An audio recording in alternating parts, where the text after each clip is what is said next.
Scott, thanks so much. Thank all of you for coming out this morning.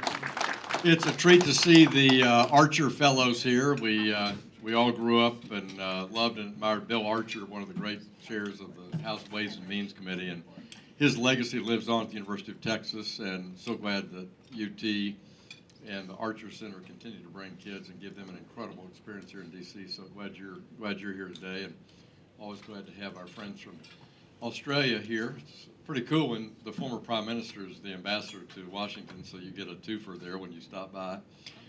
So we're glad to have you here as well. Bryan and I have had such a tremendous partnership. First, whenever I can't get something fixed in my office, I call him, and it's fantastic to know the House Administration Chair. It's a big deal, and both of us have been connected now for essentially all of the last Congress and this Congress on putting forward the kind of regulatory framework that we need for innovation in the future for digital assets. Business is going to be moving, not exclusively and not instantly, to writing applications for blockchains. And that blockchains will be able to be used to lower cost, increase accuracy, reduce fraud in various applications. I was in Saudi Arabia last summer, and Saudi Aramco, a very small company headquartered there, has put their accounts receivable, their AR, is on a blockchain, and they shrunk their days from 40 days to 15 days. So blockchain is an operating technology. We're involved in it when it comes to using that blockchain in finance and in financial services. And one of the key considerations of closing a deal or doing a transaction on a blockchain is having a tokenized payment. And we want the U.S. to dominate in this business, and we're so glad Nick Rockwell helps us lead that work on Capitol Hill. But let me turn to Chairman Steil and talk about essentially, Jim's asked us to address stable, and you are a stable genius. So you'd be great. Talk a little bit about House and Senate views on how do we get that tokenized payment done right. Thank you very much, Chairman Hill. When you think of the name of the subcommittee having a lot of words, I just remind you that the Doge Caucus has 3 co-chairs. So never underestimate the efficiency in the operation of Congress. That's a true statement. Building on what Chairman Hill said, I think we have a huge opportunity to make sure that we get the regulatory framework right in the United States. If we step out, went to 50,000 feet, I think when people say crypto or blockchain, they mean a lot of different things. I think it's when we're thinking about where we're moving into Web 3 from Web 2, if we were having the same conversation, probably in the same room with the Ripon Society in the mid-1990s, talking about the development of Web 2, people would say, what is the internet, right? Somebody would say, I'm going to invest in Apple, and they'd say, well, that stock's definitely going to zero, right? Because everything's going to go on the IBM platform. Pets.com is definitely the future, even though later you'd find out you were more or less defrauded out of the tech bubble. And you would say AOL is like the utility that you definitely want to buy, because every American, or if you were young enough, your mom and dad, would pay $30 to $50 a month to have access into the internet. Only with perspective, looking back 25 years or so, you really see that the framework of what is the internet is different, but you have a perspective and an understanding. I think that's where a lot of people are today in understanding Web 3, blockchain technology, and tokenized assets. And so what we're trying to do under the leadership of Chairman French Hill, with the work of a lot of great staff members like Nick and David and others, is putting forward that legal framework for 2 key pieces of legislation. One is market structure, and I think we'll have an opportunity to be introducing draft text on that in the not-too-distant future under the leadership of French Hill, as well as the Stable Act, which addresses the legal framework for stablecoins. Senator Hagerty introduced in the Senate, along with Senator Lummis, Senator Gillibrand, Senator Scott, the Genius Act, so that thus the joke, Stable Genius, which was not planned but is true. Those are the 2 names. There are a handful of things that we have to harmonize between the 2 pieces of legislation. So if you look and say when it was first introduced, maybe it was 80% similar. As we've come closer, we're probably 90, 95% similar. And then it's a process of making sure that we fully harmonize the bills between the House and the Senate. The good news is there's a real appetite and energy to do that. So if you look at the Stable Act, when it passed through the Financial Services Committee, 6 Democrats joined with us in moving that ahead. I think that opens an opportunity for a large bipartisan vote on the House floor.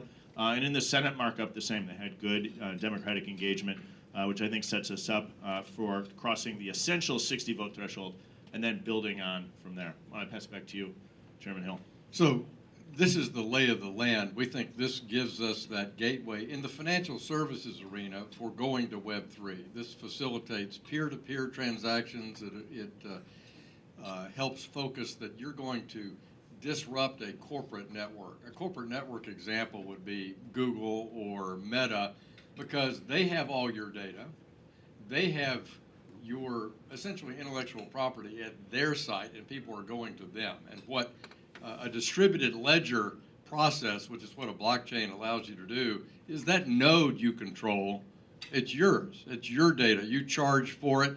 And by moving into a digital or a crypto, I'll use the word crypto, I usually don't, a digital asset type payment, a dollar-backed stablecoin type payment on that blockchain application, you can create art or your business or whatever and drive traffic to it and get paid for it.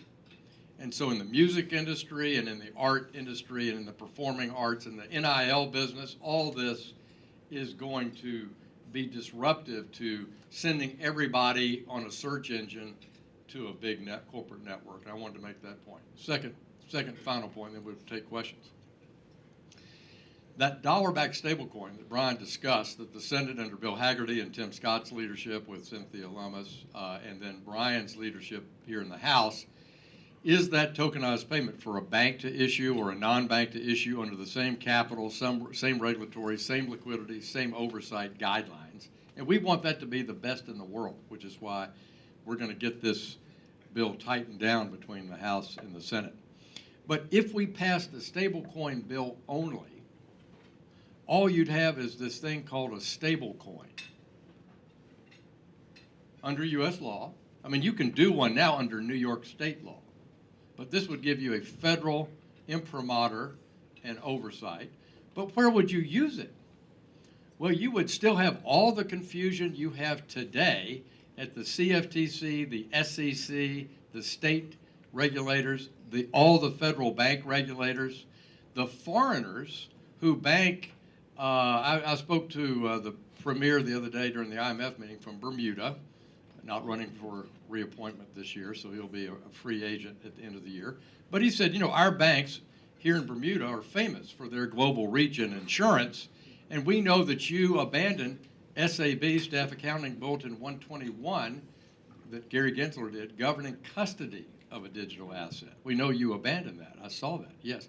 But we still can't get BNY Mellon, who is our custodian for our biggest commercial bank in Bermuda, to let them do it.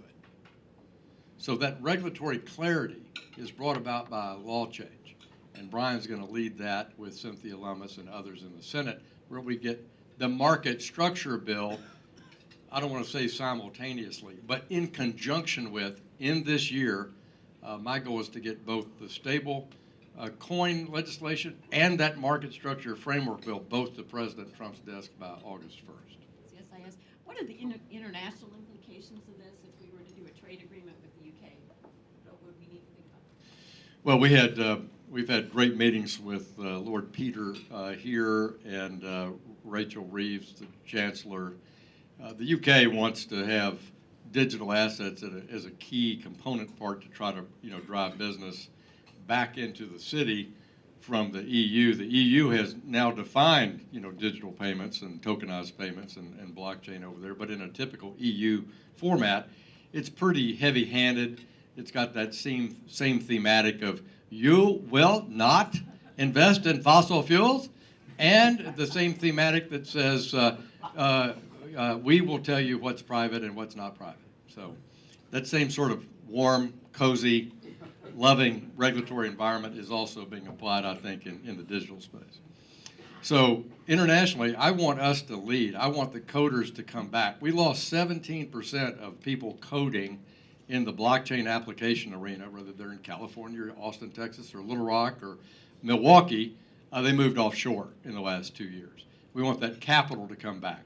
We don't want to read about so-and-so venture capital fund opens up an office outside the U.S. So the international implications are, one, capital will come back to the U.S. will lead in this technology space called fintech, financial technology, blockchain. The dollar will have another reason why people will transact in dollars from a reserve currency point of view, because I believe that once Bryan's and Bill Hagerty's bill is law, the dollar-backed stablecoin will be the default stablecoin regime, and other nations will adopt something similar. Why? Because we will grant them reciprocity on those regulatory relationships, whether it's in Canberra, Australia, or London, and I think that's important. What would you add on international? If we get this right, it sets us up to be able to outcompete the rest of the world. And if we jump back again to this analogy of Web 2, what really differentiates the U.S. economy right now from our peers, Western Europe, Japan, Korea, et cetera, is that we got Web 2 correct. We domicile the world's largest tech companies, and we're the beneficiaries of that from wealth creation and retirement accounts, pension funds, as well as jobs. If we get this right on the context of Web 3, and if you believe like me that that's where we're headed, we're in a position to continue that economic dominance, but you have to get this right, which is why the regulatory framework that we're working on is so important.